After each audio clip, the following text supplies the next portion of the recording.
que contiene células linfoideas, es decir, linfocitos, monocitos y otros, para combatir a los gérmenes que pudieran llegar a la región. Por eso es que cuando, de hecho, lo invaden, fácilmente puede generar un mecanismo inflamatorio, ya, de hecho, muy masivo. Cada segmento del tubo digestivo, en este caso del colon, tiene su meso respectivo, que ya lo habíamos dicho en la anterior clase. Tenemos aquí el meso apéndice, el meso ciego, el mesocolon ascendente, mesocolon transverso, mesocolon descendente, el meso sigmoide y el meso recto. Hasta ahí. ¿Qué tiene de importante los mesos? Ahí encontramos a los vasos sanguíneos, arterias, venas, linfáticos. Incluso también ahí nos vamos a topar con, con los plexos nerviosos, el plexo nervioso para cada segmento del tubo digestivo.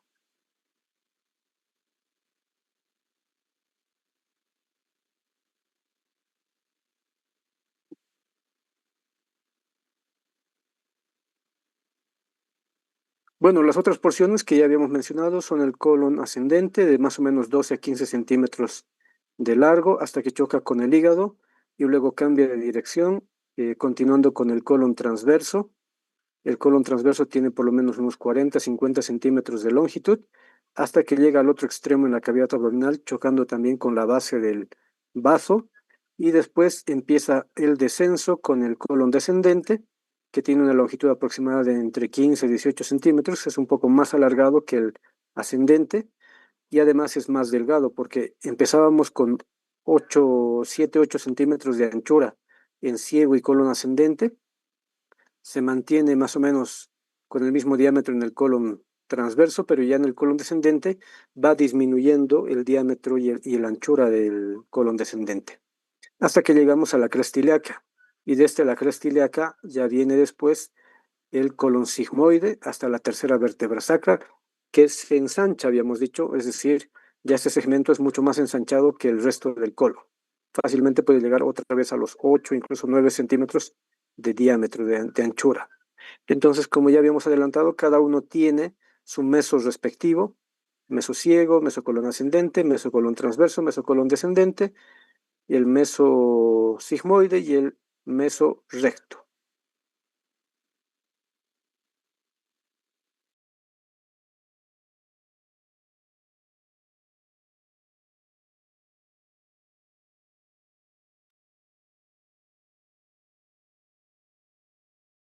Luego del recto, porque el recto de hecho ya es un órgano intrapélvico, continúa con la última porción del tubo digestivo, que es el conducto.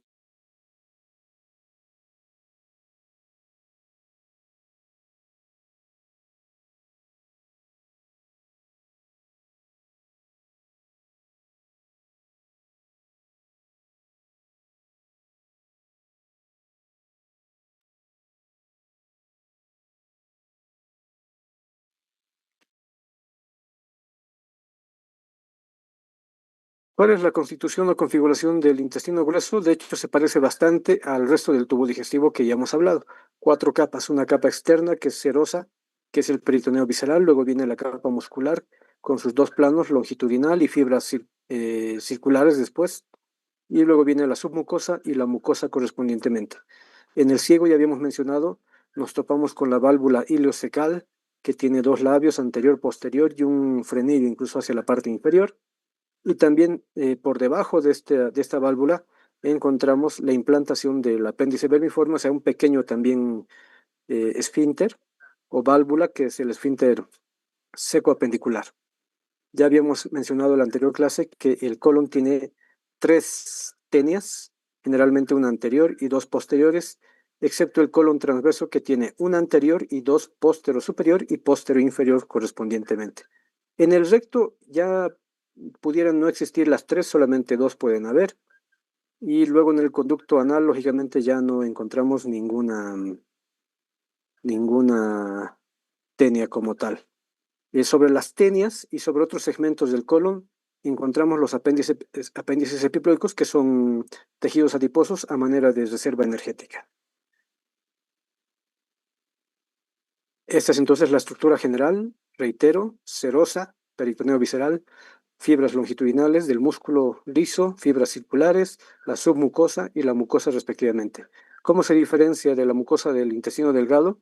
Porque ya no encontramos una gran cantidad de pliegues, sino solamente algunos pliegues semilunares o anulares, que son la condensación de sus fibras circulares, como ya habíamos indicado. Porque el objetivo final que tiene el intestino grueso es de absorber agua y algunos electrolitos como el sodio, el cloro, y también pueden secretar potasio y bicarbonato. La última parte del intestino grueso, que es el recto, ya decíamos, se dilata y tiene estos pliegues transversos, que solamente suelen ser tres. Por lo tanto el recto no es como tal, su nombre dice recto, sino que tiene un lumen interno que va en zigzag, ¿ya? En zigzag, hasta que luego nos vemos con el segmento terminal del intestino grueso, que es el conducto anal. En el conducto anal nos topamos con las columnas anales y las válvulas o de los senos anales también, que están entre columnas, que no son otra cosa que los vasos sanguíneos, en este caso hemorroidales o rectales inferiores, ya que vienen desde la arteria pudenda y la vena pudenda. Entonces, estas venas, sobre todo las venas, son las que muchas veces, lo estábamos explicando creo en la anterior clase, las que pueden perjudicar en el paciente y formar las hemorroides como tal. ¿Ya? Y luego viene la parte terminal, que es el, una transición entre mucosa y tejido dérmico, piel, que se llama la línea anocutánea, ¿ya? Y que lógicamente por fuera ya se observa el, el, el anillo o esfínter anal externo. El recto tiene una longitud aproximada de unos 10 a 12 centímetros. En cambio, el conducto anal solamente mide una longitud de 2 a 3 centímetros de largo. Eso era entonces lo que nos quedaba por revisar del anterior capítulo para no extendernos. Y de inmediato comparto el capítulo de hoy.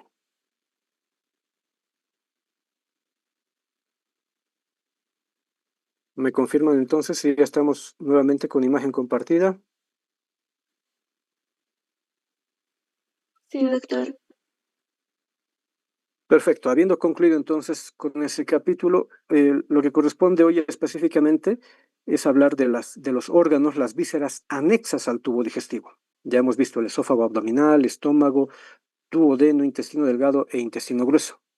Entonces, hay dos glándulas anexas al tubo digestivo que coadyuvan con la digestión, que son el hígado, junto a las vías biliares, y el páncreas. Pero adicionalmente, en este capítulo también vamos a hablar del vaso, pese que el vaso no es un órgano digestivo, pero sí es un órgano que está muy relacionado con estos otros órganos que están en la cavidad abdominal. Entonces, empezamos.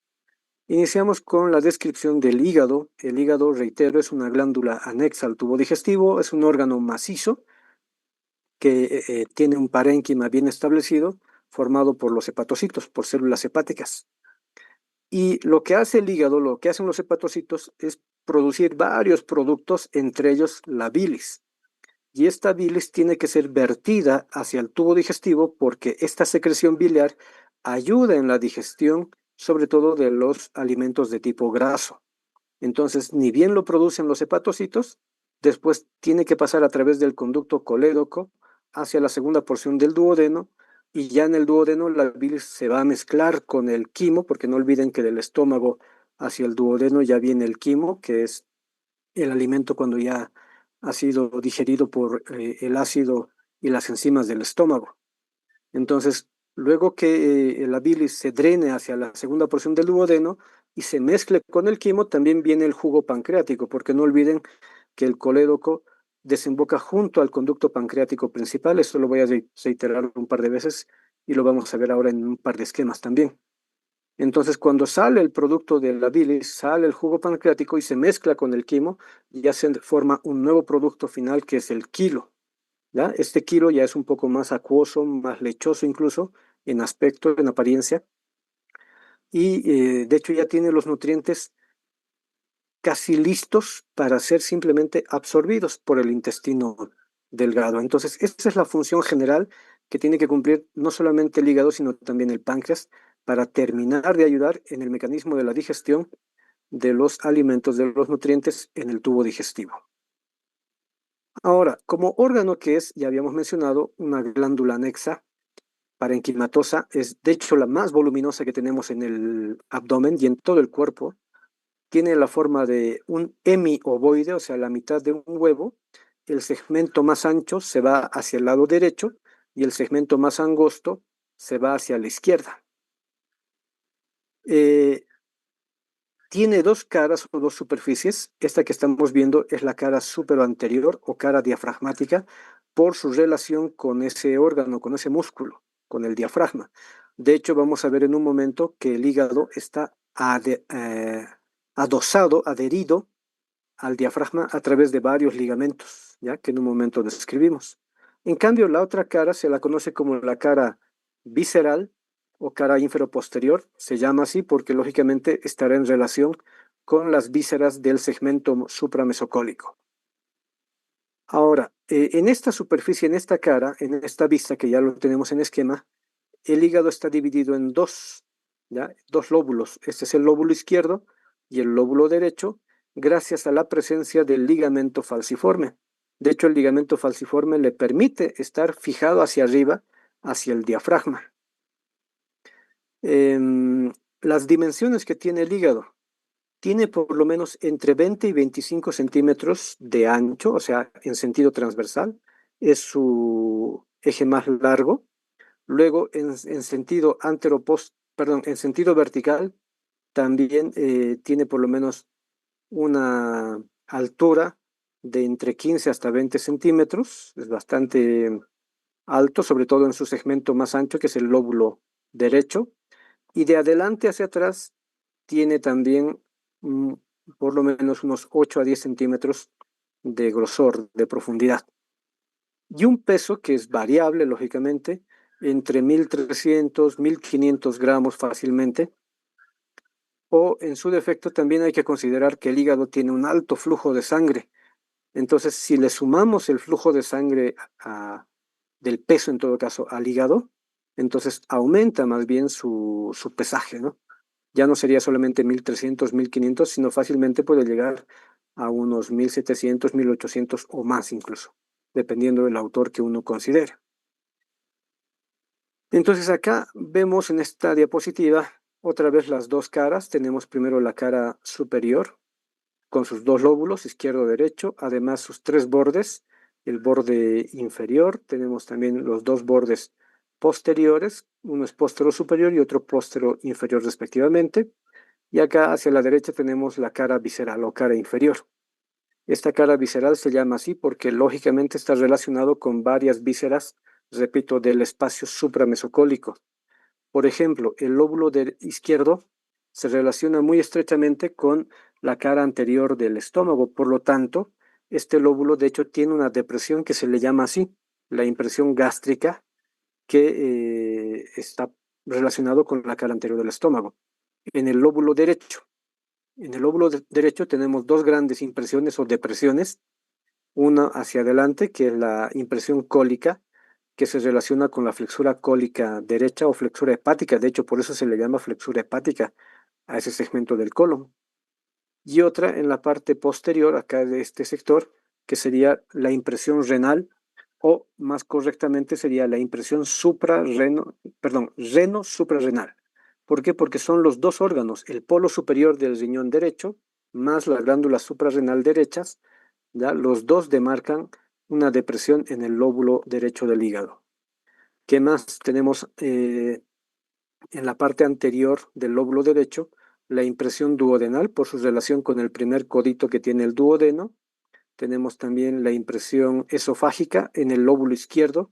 Más que solamente una impresión, de hecho hay un canal por donde pasa el segmento abdominal del esófago. Luego, en el mismo lóbulo izquierdo, tenemos la impresión cardíaca, pero en la cara superior. ¿Por qué? Porque el corazón se apoya sobre el hígado, ¿ya? Y le demarca una pequeña depresión, pero no lo hace de manera directa, por si acaso. Entre corazón e hígado se interpone al medio el diafragma. Y esta cara visceral, se divide en 4 lóbulos gracias a varios elementos. Por ejemplo, tenemos acá 2 surcos anteroposteriores, el surco anteroposterior izquierdo, el anteroposterior derecho, y en el medio un área, una superficie por donde ingresan y salen varios elementos del hígado, que se denomina como bueno, de hecho sería el hilio del hígado, pero en realidad lo conocemos mejor como el porta hepático. Entonces, en el porte hepático están todos los elementos que salen e ingresan hacia el hígado. Y estos 2 surcos,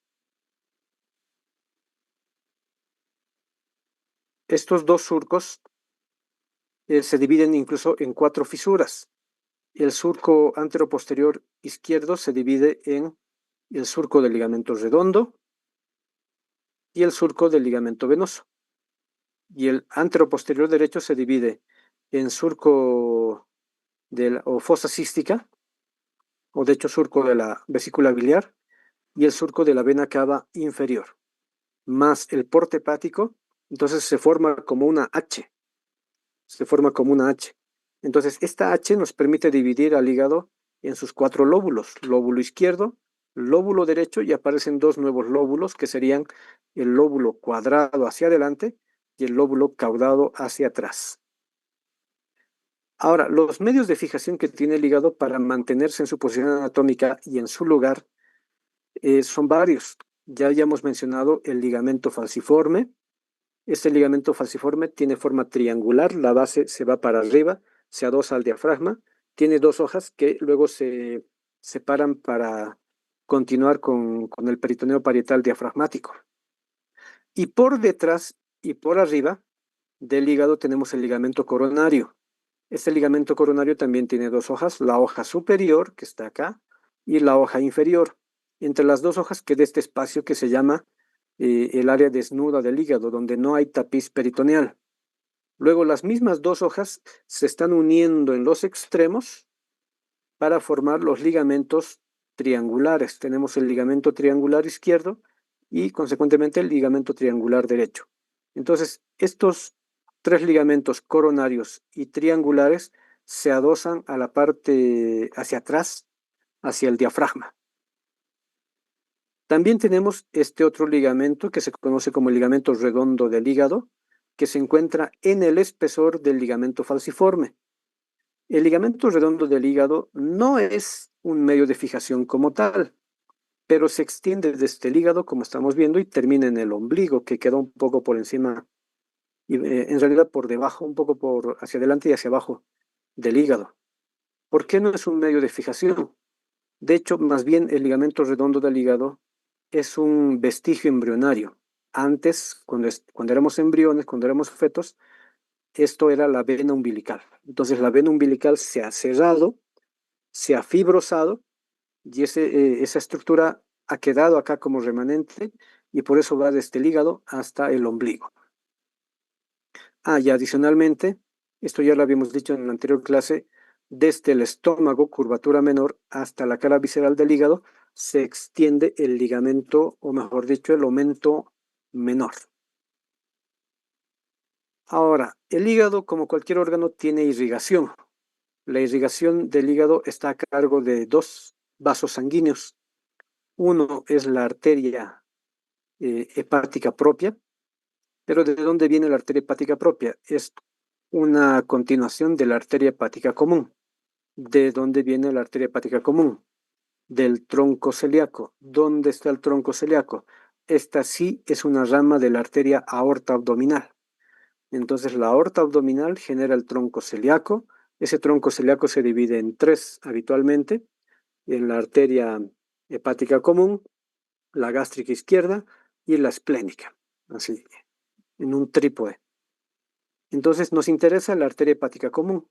La arteria hepática común, después de un trayecto corto de unos 2 centímetros o algo más, se divide y genera la arteria hepática propia, por un lado hacia arriba, hacia el hígado, lógicamente, y la otra rama se llama la arteria gastroduodenal.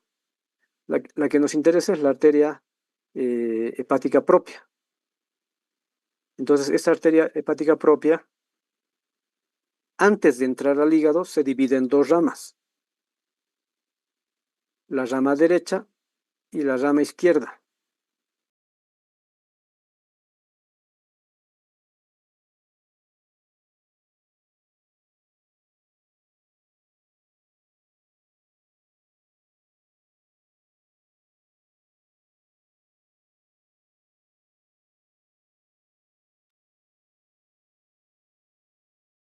Ya, perdón, entonces decíamos, se divide la arteria hepática propia en esas dos ramas, derecha e izquierda, y entra al hígado.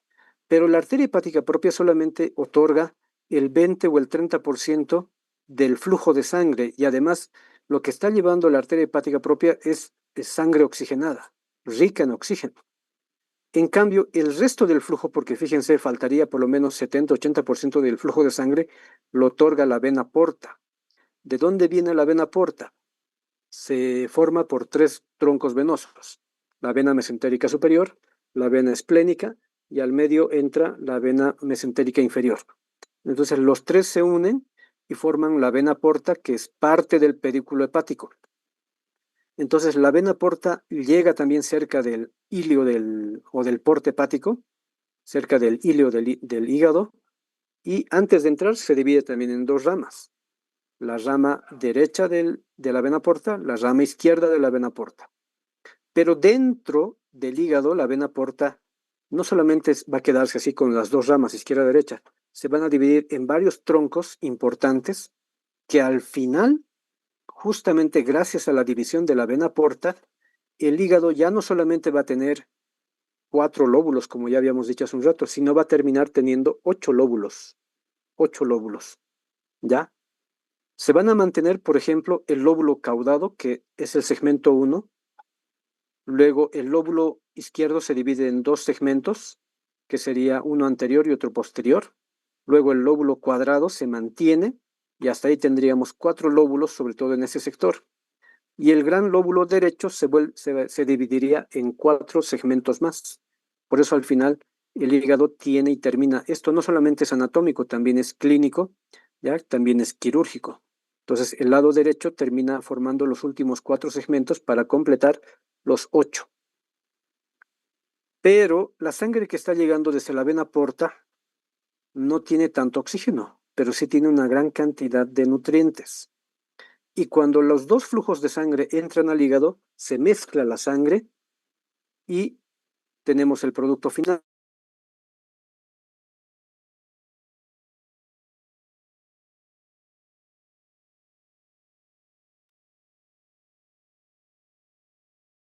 Ahora, si analizamos de dónde la vena porta, está recogiendo la sangre desde el vaso, del páncreas, del duodeno, del intestino delgado y de todo el intestino grueso. Bueno, excepto de la última parte que es del recto y el conducto anal, de ahí no recoge. ¿Ya? De ahí tenemos otros vasos sanguíneos. Pero de hecho es gran parte de los tejidos, de los órganos que están dentro del abdomen. Y particularmente, ¿qué traen o qué tienen estos órganos y qué están aportando en realidad? Nutrientes, la mayoría de ellos. Pueden ser nutrientes como tal, es decir, glucosa, pueden ser agua también, pueden ser también aminoácidos o proteínas, pueden ser grasas también. Entonces, todo ello entra a la circulación de la vena porta y luego con la vena porta, con este flujo, al entrar al hígado, estos nutrientes se van a seguir procesando. Algunos se van a seguir digiriendo, se van a seguir metabolizando, pero otros ya van a servir para crear nuevos productos que el cuerpo necesita, porque a eso se dedica el hígado. Agarra todos los nutrientes posibles y luego genera nuevos productos, como por ejemplo, el hígado produce casi todos los componentes de los factores de la coagulación. Entonces necesitamos muchos otros elementos para crear todos esos factores de la coagulación, ¿ya? Por ejemplo, otro ejemplo más bien, el hígado puede agarrar, el hepatocito puede agarrar a la glucosa y lo podemos almacenar como glucógeno. Sirve entonces también el hígado como un órgano de reserva o de almacén para guardar algunos elementos. Bueno, entonces de hecho el hígado cumple muchas funciones que en este momento no vamos a debatir todas las funciones que pueda tener el hígado. Pero ¿qué pasa después de que ya ha cumplido esa función, ha metabolizado los compuestos? La sangre no se puede quedar ahí en el hígado. La sangre tiene que salir del hígado y volver a la circulación en general. Entonces, como vemos aquí en el esquema, hay otros vasos sanguíneos dentro del hígado que se van formando desde vénulas y estas vénulas se siguen uniendo entre sí para formar venas más grandes. Al final se forman tres grandes troncos finales que son la vena hepática derecha, la vena hepática media y la vena hepática izquierda, ¿ya? Y las tres, como están viendo acá, luego terminan drenando en la vena cava inferior. Entonces, es gracias a este sistema de estas venas hepáticas que pueden devolver todo el flujo de sangre que había entrado hacia el hígado hacia la circulación mayor, porque la vena cava inferior es parte de la circulación mayor. Pero, pero, el hígado, además de metabolizar los nutrientes, producir nuevos productos, también genera su propio producto que es fundamental, que ya lo habíamos adelantado hace un momento, produce bilis. Entonces los hepatocitos generan la bilis y tienen que verter ese producto hacia algún lugar. No lo hacen hacia la sangre. La bilis se drena hacia los pequeños canalículos biliares. Entonces tenemos muchos canalículos biliares, diminutos, microscópicos, lógicamente, y esos canalículos se van a ir fusionando para formar conductillos cada vez más grandes. Y al final de todo el hígado se forman dos grandes conductos biliares, que son el conducto hepático derecho y el conducto hepático izquierdo. Estos dos conductos, su trayecto, sobre todo, como vemos acá, es más intrahepático, o sea, hay mucho trayecto, mucha longitud intrahepáticos, pero una pequeña parte de su trayecto es fuera del hígado, salen del hígado y ese sería su trayecto extrahepático. Ni bien salen del hígado, los dos conductos hepático derecho e izquierdo se unen para formar el conducto hepático común. Esto ya es fuera del hígado, ojo. Este conducto hepático común recibe, aquí está el conducto hepático común, luego recibe y viene el conducto cístico, que es de la vesícula biliar. Se unen también conducto cístico con el hepático común y recién se forma el conducto colédoco. Luego este conducto colédoco, que es más largo, desciende detrás de varios órganos como el duodeno, detrás del páncreas, hasta que finalmente llega a la segunda porción del duodeno, atraviesa la pared medial de la segunda porción y se abre en la carúncula o papila duodenal mayor, que también lo habíamos descrito en la anterior clase. Entonces, todo esto que acabo de describir, esto último, son las vías biliares. Entonces, podemos decir que las vías biliares son de dos tipos. Hay vías biliares intrahepáticas y hay vías biliares extrahepáticas. Las intrahepáticas, la mayoría son microscópicas, pero obviamente algunas de ellas, las más grandes, van a ser macroscópicas. Podemos verlas a simple vista. De esas últimas que ya hemos mencionado, las macroscópicas, son las que salen el conducto hepático derecho e izquierdo, lo que estamos viendo acá. Salen del hígado, aquí está el derecho, aquí está el izquierdo, se unen los dos y forman el conducto hepático común. Otra vez el conducto hepático común luego recibe al conducto cístico y la unión de ambos genera y forma el conducto colédoco. Entonces las vías biliares, además de ser intrahepáticas y extrahepáticas, a las extrahepáticas las dividimos también en dos. Esta sería la vía biliar principal, que incluye los dos conductos hepáticos derecho e izquierdo, el conducto hepático común y el colédoco. Esa es la vía biliar principal extrahepática, hasta que drena en la segunda porción del duodeno. En cambio, la vesícula biliar y el conducto cístico son también parte de la vía biliar extrahepática, pero accesorios. ¿Por qué? Porque valga la aclaración, la vesícula biliar no produce bilis, solamente es un órgano a manera de un reservorio, de un almacén. Los que producen bilis o la bilis son los hepatocitos aquí adentro. Entonces, esa bilis va a drenarse o tendría que drenarse hacia la segunda porción cuando hemos ingerido un alimento. Pero cuando no estamos ingiriendo un alimento, mucho menos si no tuviera grasa, entonces no hay necesidad de que la bilis se vacíe. En ese caso, El conducto colédoco tiene un esfínter en su parte terminal que se llama el esfínter coledociano, mejor conocido como el esfínter de Oddi. Entonces se cierra ese esfínter y los hepatocitos siguen produciendo bilis. Entonces, pero como está cerrado, esta bilis empieza a acumularse acá en el colédoco hasta que finalmente entra a la vesícula biliar y la vesícula biliar se empieza a llenar de bilis hasta que comamos algún alimento, sobre todo que sea rico en grasas. ¿Por qué en grasas? Porque la grasa estimula que las células del duodeno produzcan una hormona que se llama la colecistocinina. Entonces, esta colecistocinina es la que llega por la circulación hasta el músculo de la vesícula biliar y hace que se contraiga la vesícula y por ende la vesícula después se vacía. Se vacía y la bilis luego es vertida hacia la segunda porción del duodeno, junto también con el jugo pancreático que tiene una gran cantidad de enzimas. Entonces, estos dos productos, bilis más jugo pancreático, se van a mezclar con el quimo que viene desde el estómago y luego se forma el quilo. Ahí casi culmina la digestión para los alimentos y por lo tanto los nutrientes van a ser absorbidos ya por las células enterocíticas. Bueno, entonces, ya habiendo hablado de la vía biliar principal, ¿cómo es la vía biliar accesoria? Es decir, la vesícula biliar y el conducto cístico. La vesícula biliar, vuelvo a reiterar, es un órgano hueco, es una víscera hueca en forma de pera. Tiene tres segmentos, el fondo, que estamos viendo acá, el cuerpo y el cuello. Incluso algunos autores a nivel del cuello reconocen este segmento, esta porción que se llama el infundíbulo o bacinete. Y luego recién viene el conducto cístico. Y ese conducto cístico tiene que unirse al conducto hepático común para formar el colédoco que ya hemos mencionado. Entonces, vuelvo a reiterar, la vesícula biliar no secreta bilis, solamente la almacena de modo temporal. Eh, si bien tiene la forma de una pera, pero es aplanado, por lo tanto tiene dos caras. Una cara superior que está adherida al hígado y luego tenemos la cara inferior que, como vemos acá, se está apoyando sobre el duodeno. Bueno, y además está revestida, está cubierta por el peritoneo visceral del hígado.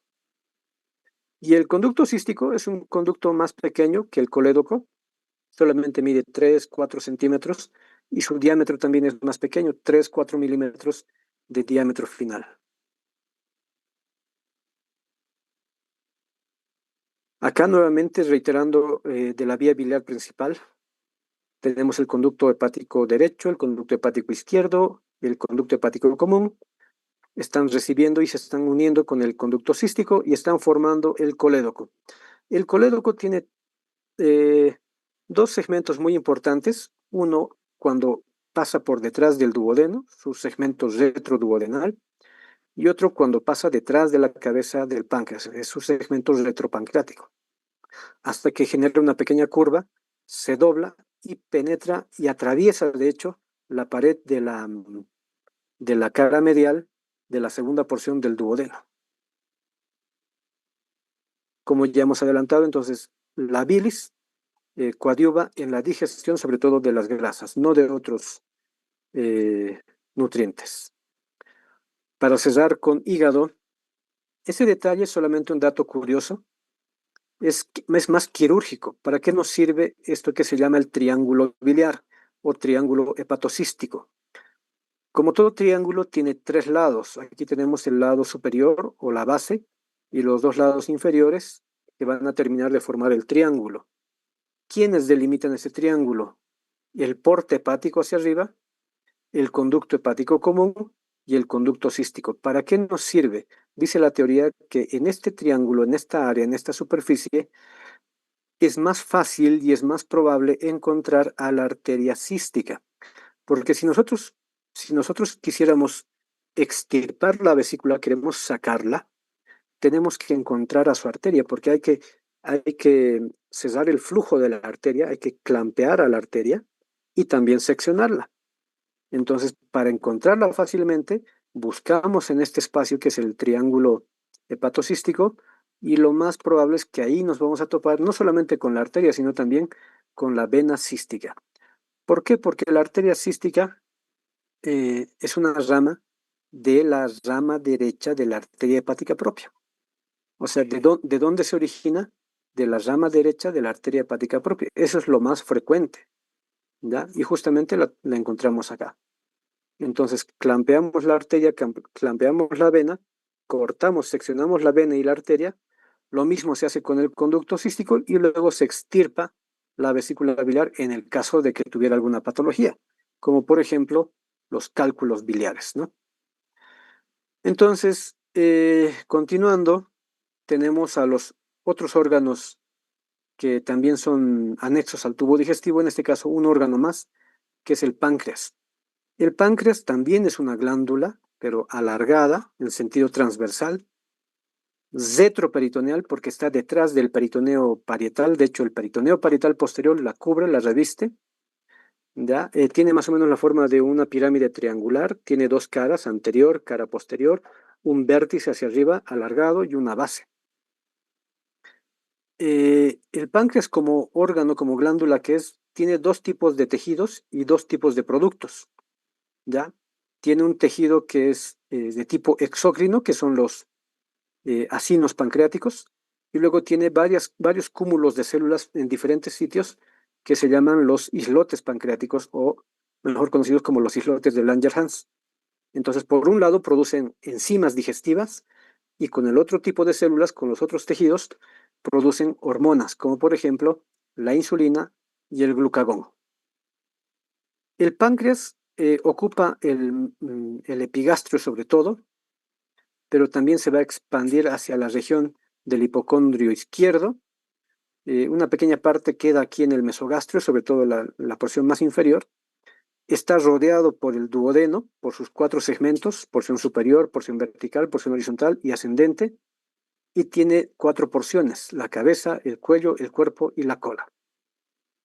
El cuello, que es un segmento más estrangulado, más estrecho, se debe a que el duodeno en su primera porción es muy ancho y lo empuja y genera una escotadura. En cambio, hacia abajo la otra escotadura para que sea angosto el cuello es por el paso de los vasos arteria y vena mesentéricas superiores. La cola casi toma contacto con el hilo del vaso que en un momento también vamos a describir. Hacia atrás, el páncreas está directamente en relación con la columna vertebral, con la fosa lumbar izquierda, ¿ya? Y por ende con los grandes vasos y los músculos y los nervios de la región también de la fosa lumbar izquierda. Y lógicamente con el riñón, de hecho con el riñón izquierdo en realidad también. Bueno, como ya habíamos adelantado, el páncreas tiene dos tipos de tejidos histológicamente hablando. El tejido de los acinos, y estos acinos tienen pequeños conductillos. Esos conductillos drenan y se abren en un conducto largo principal que empieza en la cola, como vemos en el esquema, pasa por el cuerpo, por el cuello y termina en la cabeza. Porque este conducto que se llama así, conducto pancreático principal, luego se va a unir al colédoco, ya lo hemos dicho. Y una vez que se una al colédoco, los dos van a drenar en la papila duodenal mayor que se encuentra en la pared medial de la segunda porción o porción vertical del duodeno. De hecho, este conducto principal también se lo conoce como el conducto de Wirsum, por si acaso, pero generalmente, no todas las personas, pero gran parte de la población tiene un pequeño conducto adicional que solamente viene en la cabeza, ¿ya? Entonces nace del conducto principal y se abre directamente hacia la papila duodenal menor que queda por encima de la papila duodenal mayor. A veces puede no existir incluso la papila, solamente un pequeño orificio que se abriría también en la pared medial de la segunda porción del duodeno. Entonces de esta manera drenan su producto exócrino que son enzimas, enzimas para digerir grasas, enzimas para digerir carbohidratos, enzimas para digerir proteínas. Pero el otro producto, porque el otro tejido, que son los islotes, ya los islotes de Langerhans, generan, ya hemos dicho, hormonas. La insulina, que es secretada por las células beta, lo que hacen es ayudar a reducir los niveles de glucosa en la sangre. En cambio, el glucagón hace lo contrario, aumenta los niveles de glucosa en sangre cuando es necesario. Y por último, ya para cerrar con nuestro tema y avance de hoy, tenemos el vaso. El vaso es un órgano linfoideo secundario. ¿Por qué secundario? Porque aquí no maduran, aquí no se forman células inmunitarias, pero sí tenemos una gran cantidad de ellas, que solamente se asientan acá en el vaso, de hecho viven en el vaso. Como órgano linfoideo que es, está ubicado acá en la celda subfrénica izquierda, tiene la forma de una pirámide triangular o de un grano de café, algún autor dice, y de hecho reconocemos tres caras. La cara anterior, que es la cara gástrica, por su relación con la cara posterior del estómago, luego la cara posterior, que es seno suprarrenal, porque se relaciona con el polo superior del riñón izquierdo y la glándula suprarrenal, y tenemos la cara externa, que es una superficie bastante convexa, como se aprecia acá, que se relaciona con el diafragma, y por eso le llamamos la cara diafragmática. Y la parte inferior sería la base, que entra en contacto con el ángulo izquierdo del colon, y por eso de hecho se le llama ángulo esplénico al colon. Y hacia arriba tenemos el vértice del vaso, ¿ya? Se relaciona también de modo indirecto con la novena, con la décima y con la onceava costillas.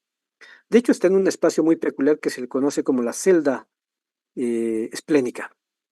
¿Cuáles son las dimensiones del vaso? Más o menos tiene 13 centímetros de largo, 8 centímetros a 9 en sentido antero-posterior y de grosor en anchura tiene solamente entre 3 y 4 centímetros, con un peso aproximado de 180 a 200 gramos.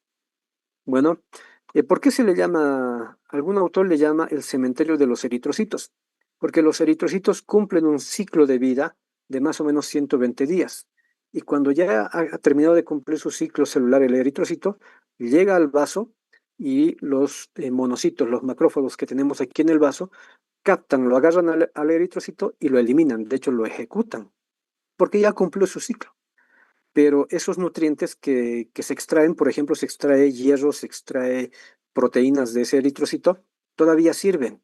Entonces, esos productos se mandan otra vez hacia el hígado para seguir produciendo nuevos eritrocitos, sobre todo a nivel de la médula ósea roja, pero necesitan proteínas y necesitan otros componentes que sirven justamente de estas mismas células. ¿Ya? Y lo que ya habíamos mencionado, aquí tenemos el, la cola del páncreas que está prácticamente chocando con el hilio del vaso, porque el borde medial del órgano representa el hilio del órgano, por donde están entrando las ramas arteriales de la arteria esplénica y están saliendo, se están originando o están originando a la vena esplénica también. Ingresan los nervios y también salen los linfáticos. Como último detalle, como último dato, el vaso, como tiene una gran cantidad de células inmunitarias, glóbulos blancos, estos glóbulos blancos pueden salir del vaso, circular en la sangre y coadyuvar en la protección para combatir las infecciones. Entonces, esos han sido los órganos que tenemos y que teníamos para hoy como tema de avance. No sé si tienen hasta acá alguna pregunta, alguna duda, alguna consulta. Adelante, los escucho.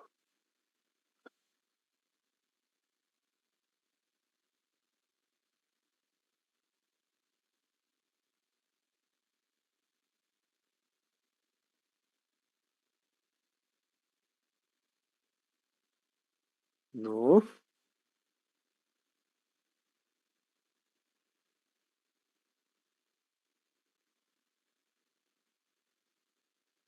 ninguna, ¿no? Buenas noches, doctor. Adelante de una vez, Eddie Josué. Disculpe, acerca de los ligamentos que se encuentran en el hígado, ¿es correcto llamarlos ligamentos, ya que se supone que un ligamento es un medio de fijación en la que une huesos? Entonces, estos se encuentran en el hígado. ¿Es correcto si llamarlos? Sí, si te acuerdas, en el anterior capítulo, el peritoneo se expande. Eso lo hemos dicho en el anterior capítulo, si mal no recuerdo. Sí, en la primera parte del anterior capítulo hablábamos del peritoneo. Entonces, hay dos hojas peritoneales, visceral, parietal, pero queda entre las dos hojas queda un espacio.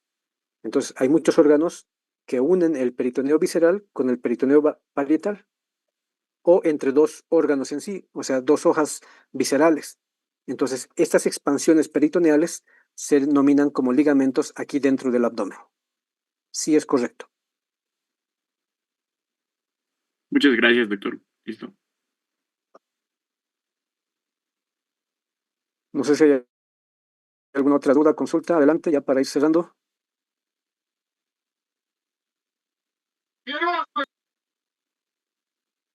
Doctor, pues, Alguien dice repetir los conductos de Wilson y Santorini. Bueno, no manejen esos términos que son muy clásicos. Es conducto pancreático principal, el de Wilson, conducto pancreático accesorio, el de Santorini. Pero manéjense mejor con lo último. Pancreático principal, pancreático accesorio. Y listo. Bueno, con eso entonces, señoritas jóvenes, damos por culminada nuestra actividad del día de hoy. Muchísimas gracias por su presencia y asistencia acá a nuestra sesión virtual. Nos reencontramos el día viernes entonces para cerrar la semana. Que tengan un buen descanso. Muchas gracias. Hasta luego. Chau, chau. Hasta luego, doctor. Muchas gracias. Recording stopped.